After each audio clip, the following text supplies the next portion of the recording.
Hello दोस्तों, स्वागत है आज की इस वीडियो में। आज की जो वीडियो में मैं आपको बताने जा रहा हूँ वो है प्रश्नावली 10। वो है मैथ की प्रश्नावली 10 और प्रश्नावली का नाम है व्रत यानी सर्कल। मैं आपको बताऊंगा इस वीडियो में। और प्रश्नावली हम सॉल्व कर रहे हैं क्लास 9th की।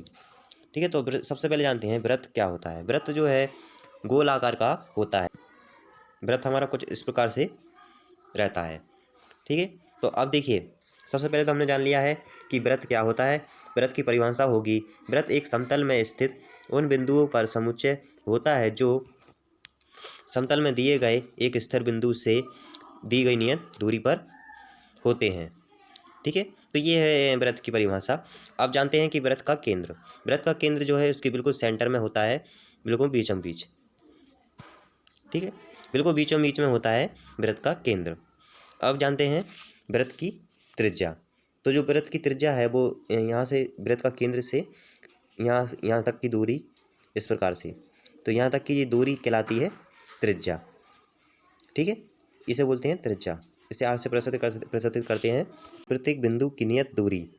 ये व्रत की प्रत्येक नियत की दूरी है ये। और इस दूरी के में जो ये जो दूरी है इसके जो इसी को बोलते हैं व्रत की त्रिज्या। व्रत का अंता और व्रत का भाग। तो देखिए, सबसे पहले तो व्रत का केंद्र तो हमारे ये हो गया है और यहाँ तक की ये दूरी ये हमारी त्रिज्या हो गई है। और यहाँ से ये एक भाग बनता है कोण, और ये जो है इस प्रकार से बाहर आता है। तो ये होता है हमारा व्रत का अंता और व्रत का भाग। तो इसे नाम दे दिया जाता है, जैसे कि यहाँ पर मैंने नाम दे दिया है, यहाँ पर ओ, ये तो ओ ही कहलाता है सेंटर वाली। यहाँ पर आर है, इसको आर से प्रदर्शित कर सकते हैं त्रिज्या को। यहाँ पर दे दिया है एक्स, यहाँ पर दे दिया है पी, यहाँ पर दिया है क्यू। तो ये हमारा ये कोण हो जाएगा अंता और बाह्य कोण। अंता जो अंता कोण बन रहा है, और यहाँ पर जो बाहर रेखा निकल रही है वहाँ पर बाहर कोण बन रहा है। अब जानते हैं संकेंद्रीय व्रत। संकेंद्रीय व्रत कैसा होता है कि एक व्रत ये देखो ये बना हमारा, और दूसरा व्रत भी इसी प्रकार से बना हुआ है।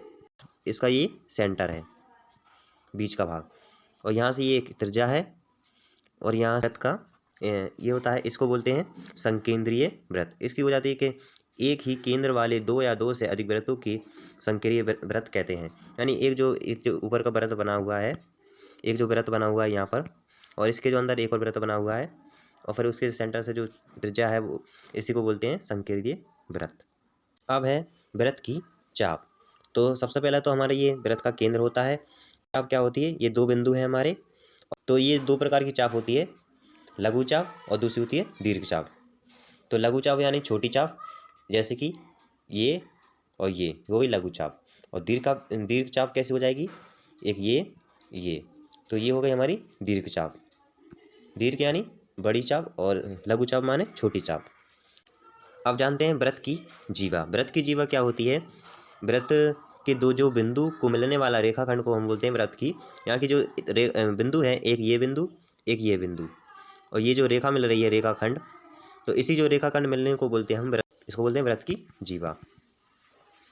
व्रत का व्यास। अब व्रत का व्यास होता है व्रत के केंद्र से होकर जाने वाली, व्रत के केंद्र से होकर जाने वाली रेखा को बोलते हैं व्रत का व्यास। और ये यहाँ पर व्रत के नीचे से और दो बिंदु से मिलने, रेखाखंड से मिलने वाली बोलते हैं हम जीवा।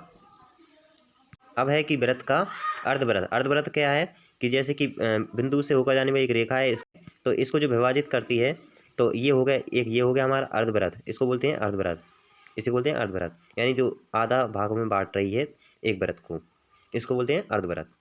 व्रतखंड क्या होता है, आपको क्या बताया कि ये होती है हमारी व्रत की जीवा इस प्रकार से। तो अब ये दो भागों में बांट रही है, एक ये छोटा भाग यानी ये हो गया बड़ा भाग। तो मैंने आपको बताया कि बड़े भाग को हम बोलते हैं दीर्घ चाप। तो ये हो जाएगा हमारा दीर्घ व्रत खंड।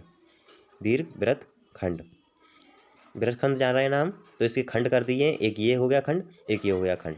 लघु खंड माने छोटा खंड, लघु खंड यानी छोटा खंड, और दीर्घ खंड यानी बड़ा खंड। तो इसका होते हैं व्रत खंड, यानी दो भागों में बांटा गया है व्रत को। अब जानते हैं व्रत की सर्वांग समता, यानी सर्वांशण जो आपने पढ़ा होगा कोण में, त्रिभुज में। तो देखिए, जैसे कि एक व्रत ये बना हुआ है, इसी प्रकार इसी साइज का बना हुआ है, है और यहाँ पर भी इसका केंद्र है तो व्रत है। अब ये समान आकृति के हैं, व्रत की सर्वांग समता यानी एक दूसरे के समान, ये भी गोल आकृति का, ये भी गोल आकृति का है। अगर इसको हम इसके ऊपर रखते हैं तो ये पूरा ढक जाएगा पूरे कोने वोने में। तो अब देखिए मैंने क्या बताया था, व्रत के केंद्र से व्रत की जो किनारी है, जो यहाँ पर मिलने को बोलते हैं व्रत की त्रिज्या। तो एक इसमें भी एक त्रिज्या है इस प्रकार से, यहाँ भी एक त्रिज्या है, तो इससे त्रिज्या भी समान है, व्रत भी समान है, यानी गोला भी आकार के एक दूसरे के समान है। तो इसी को बोलते हैं व्रत की सर्वगाम समता। तो 2 फॉर्मूला बताना चाहता हूँ मैं इस वीडियो में, जिससे आप लोग सवाल भी सॉल्व करेंगे हम 2 फॉर्मूले के द्वारा, और आपको पता भी होना चाहिए। और फॉर्मूले के लिए मैंने एक और वीडियो बना के रखी है, तो उसकी डिस्क्रिप्शन में लिंक दे दूँगा, आ जाकर आप वॉच कर लें। तो पहला जो फॉर्मूला है वो क्या है कि अर्धव्रत की जो अर्धव्रत इस प्रकार से रहता है हमारा, मैंने आपको बताया, ठीक है। तो इसको हम मिटा लेते हैं, समझाने के लिए मैं मिटा देता हूँ। तो ये होगा हमारा अर्धव्रत, इसकी जो अंशीय माप है वो कितनी होती है 180 अंश। जैसे त्रिभुज की तीनों कोणों का योगफल 180 अंश होता है, उसी प्रकार अर्धव्रत की माप होती है 180 अंश। तो पहला फॉर्मूला यह हो गया हमारा। दूसरा फॉर्मूला ये है कि जो दीर्घ चाप है, ये लंबी इस प्रकार से चाप होती है, इसको बोलते हैं दीर्घ चाप, जो मैंने आपको बताया ये होगी दीर्घ चाप। और दीर्घ चाप की जो अंशीय माप होती है वो है 360 अंश, ठीक है। ये आपको याद रखना होगा जिससे आप सवाल सॉल्व कर लें। दीर्घ चाप की क्या होती है अंशीय माप 360 अंश, लघु चाप की नहीं होती, दीर्घ चाप की होती है 360 अंश, ठीक है। ये मैंने आपको बता दिया। अब है चापों की सर्वगाम समता। तो चाप तो मैंने आपको बता दिया है, इस प्रकार से रहता है चाप, दीर्घ चाप होती है और लघु चाप होती है। यहाँ पर देखिए चाप बिल्कुल समान है, जैसे इसकी 60 अंश है, ये 60 अंश है इसकी चाप, इसकी भी चाप 60 अंश है। तो इसको बोलते हैं चापों की सर्वगाम समता। है व्रत की परिधि। तो व्रत की परिधि क्या होती है, देखिए मैं आपको समझाता हूँ। देखिए एक ये त्रिज्या, हमें क्या करना है व्रत की परिधि। तो देखिए एक ये हो गई हमारी, एक इसको मान लिया, तो एक इसको मान लिया, यानी इसको जो पूरी दूरी को बोलते हैं व्रत की परिमाप को परिधि कहते हैं। व्रत का परिमाप यानी व्रत का जो पूरा साइज का जो परिमाप बनता है, जैसे कि इसका परिमाप बनता है व्रत की जो त्रिज्या है उसको मान लिया मैंने 1, और जैसे कि उस साइड हम इसी तरह से रेखा खींचती हैं तो उसको मान लिया 2, तो हो जाएगा 2πr। अब है कि चक्रीय चतुर्भुज।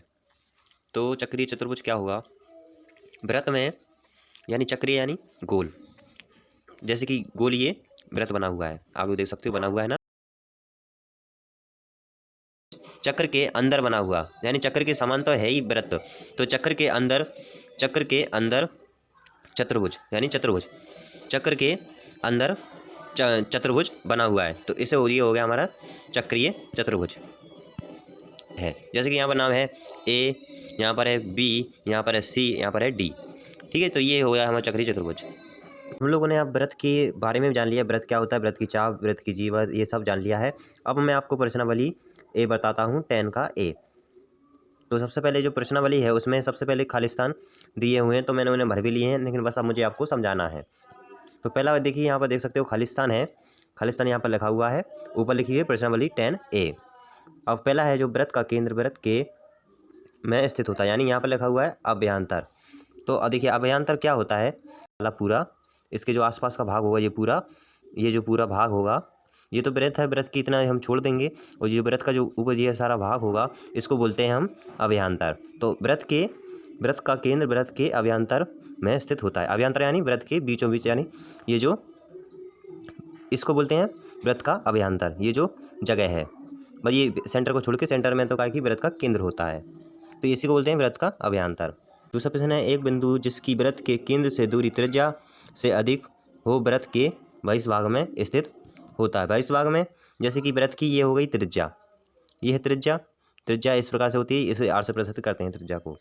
और व्रत के केंद्र से दूरी, ये है हमारी त्रिज्या से अधिक हो, यानी इससे भी अधिक हो, यानी ये बाहर निकल रही है, व्रत के केंद्र से ये बाहर निकल रही है त्रिज्या से भी अधिक, तो इसको बोलते हैं बहिष भाग। यानी ये जो भाग होगा, ये वाला भाग, इसको बोलते हैं बहिष भाग यानी बाहरी भाग। तो यहाँ पर मैंने खालिस्तान में लिखा हुआ है बहिष भाग।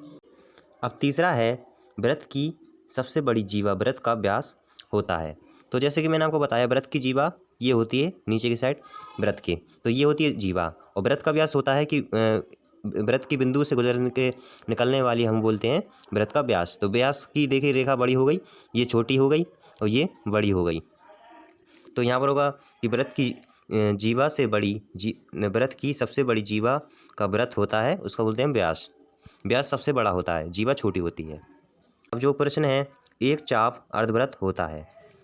देखिए यहाँ पर एक चाप ले लिया हमने, ये चाप ले लिया है। इसमें ये तो नहीं बोला है कि लघु चाप है दीर्घ चाप है, तो हमने चाप ले लिया है। तो एक चाप अर्धवृत्त होता है, अर्धवृत्त तो होता ही है एक चाप। अगला है वृत्तखंड, एक चाप तथा जीवा के बीच का भाग होता है वृत्तखंड। वृत्तखंड देखिए मैंने आपको बताया था, ये वृत्तखंड होता है और ये होता है लघु चाप, और नहीं यहाँ पर होगा लघु वृत्तखंड और ये होगा दीर्घ वृत्तखंड। यानी जो ज़्यादा वाला भाग होता है उसे हम बोलते हैं दीर्घ वृत्तखंड, जो मैंने आपको बताया था अभी पहले।